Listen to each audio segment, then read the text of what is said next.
सुप्रभात छात्रों, आज मैं आपके लिए व्याकरण का विषय वाच्य लेकर आई हूँ। आज मैं आपको 4 स्टेप्स बताऊंगी जिससे आपके वाच्य कभी गलत नहीं होंगे। बस आप सिर्फ इस वीडियो को शुरू से लेकर अंत तक देखिए और सुनिए, समझाना मेरा काम है। आइए चलते हैं स्क्रीन पर। वाच्य सीखने से पहले आपको कर्ता और क्रिया की पहचान होनी बहुत जरूरी है। किसी भी वाक्य में क्रिया को पहचानने का आसान सा तरीका है। क्रिया वाक्य के अंत में होती है। साथ ही वाक्य में क्या काम हो रहा है वह क्रिया है। जो काम हो रहा है वह क्रिया है और कर्ता जो इस काम को कर रहा है वह करता है। कर्ता और क्रिया जानने के बाद अब आपको वाच्य करने में मजा आने वाला है। वाच्य के 2 भेद होते हैं, कर्तृवाच्य और अकर्तृवाच्य। अकर्तृवाच्य के भी आगे 2 भेद होते हैं, भाववाच्य और कर्मवाच्य। अब मैं आपको 4 स्टेप्स बताऊंगी जिन्हें आपने ध्यान पूर्वक सुनना है। पहला स्टेप है, हमें दिए गए वाक्य में सबसे पहले कर्ता को छांटना है।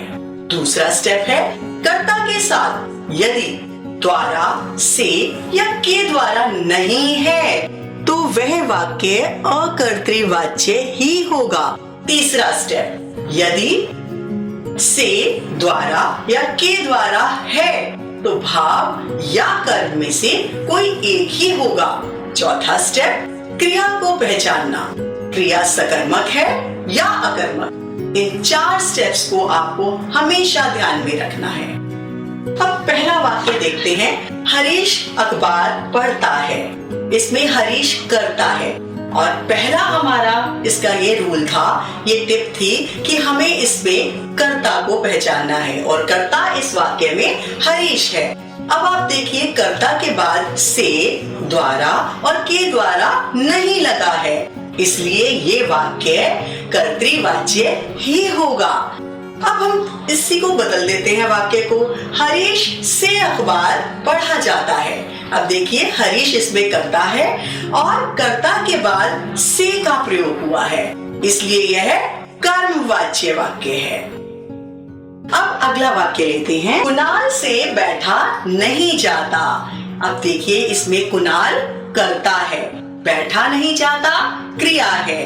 इसमें कुणाल के बाद यानी कर्ता के बाद से का प्रयोग हुआ है, तो अकॉर्डिंग टू रूल्स यहाँ पर या तो यह भाववाच्य है या फिर यह कर्मवाच्य है। अब यह जानने के लिए हम क्रिया से पहले प्रश्न लगाएंगे, जैसे क्या बैठा नहीं जाता, कोई उत्तर नहीं मिलता। किसको बैठा नहीं जाता, कोई उत्तर नहीं मिलता। हाँ, किससे बैठा नहीं जाता, इसका उत्तर मिल रहा है, तो यह आपका अकर्मक क्रिया का वाक्य है। तो इसलिए यह वाक्य भाववाच्य है, क्योंकि इसमें अक्षमता भी व्यक्त हो रही है। नहीं, ना और मत का प्रयोग हो तो वह भी अक्षमता को व्यक्त करता है। आशा करती हूँ कि आपको वाच्य अच्छे से समझ आ गए होंगे। धन्यवाद।